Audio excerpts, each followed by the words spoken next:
You know, it's a question that gets whispered in the dark, one that so many of us parents have heard.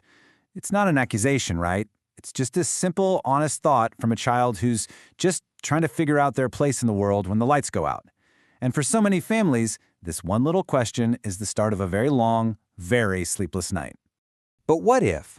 What if there was a totally different way to answer that question? Not with logic, but with a little bit of magic. Today, we're going to dive into a really gentle method that's designed to turn that bedtime struggle into a peaceful journey.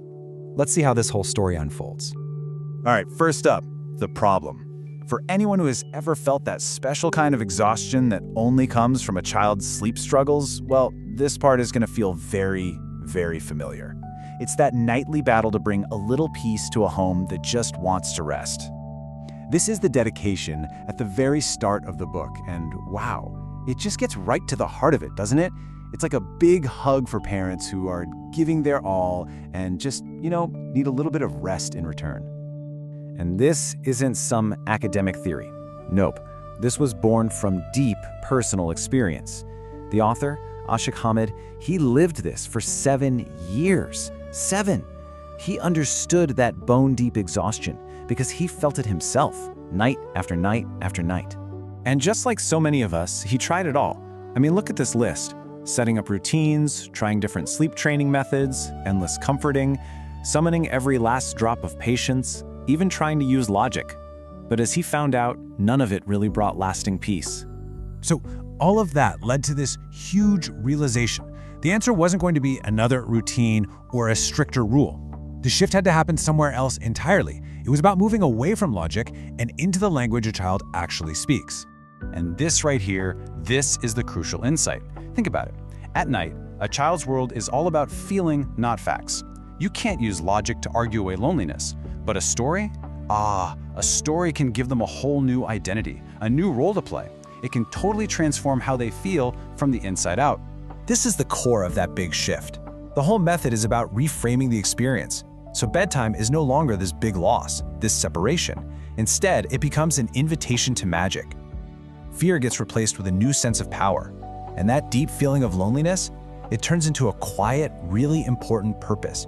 It's just a brilliant way to flip those core feelings on their head. So how does this actually happen? I mean, it's a great idea, but how do you do it? Well, it's not just an idea. It's a really structured, gentle process. Let's take a look at the method itself and see how it builds, one night at a time. At its heart, this is a tool. It's a 30-night story broken down into one little chapter at a time. And the goal here isn't to force a kid to stay in bed. It's to help them feel genuinely proud and empowered to become a brave sleeper. And this journey isn't just some abstract thing. It's made real with this beautiful quest map. A child can literally see their progress, which turns the 30 nights into this exciting adventure through the Starry Kingdom, instead of just another chore. It gives them a real sense of accomplishment, The instructions for parents are designed to be super simple and calming. It's all about creating that quiet space, making the story personal to your child, and just being consistent. That little mantra, "My magic dream bed needs me," becomes this gentle anchor. And the whole thing is about patience and celebration, not pressure. And so the magic begins.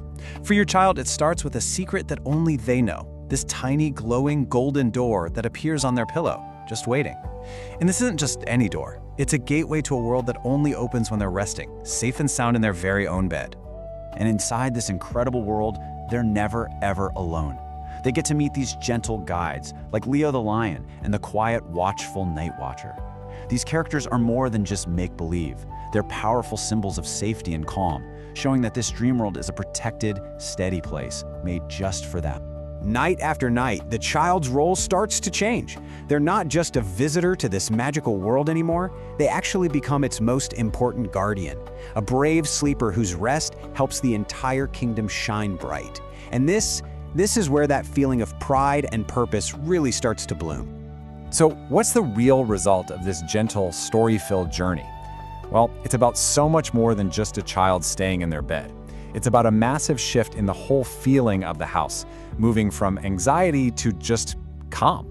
The author's hopes are so simple, and they speak directly to that exhaustion we talked about. A quieter home, a child who feels this deep sense of pride in their own bravery. And finally, for the parents who've given so much, a chance to just rest, to actually truly rest.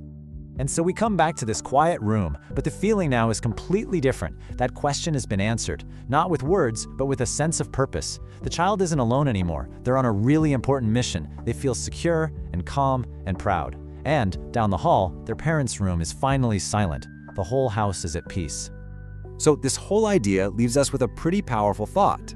By shifting our approach from control to connection and from logic to story, we find this incredible possibility that the most challenging part of the day could actually become the most magical.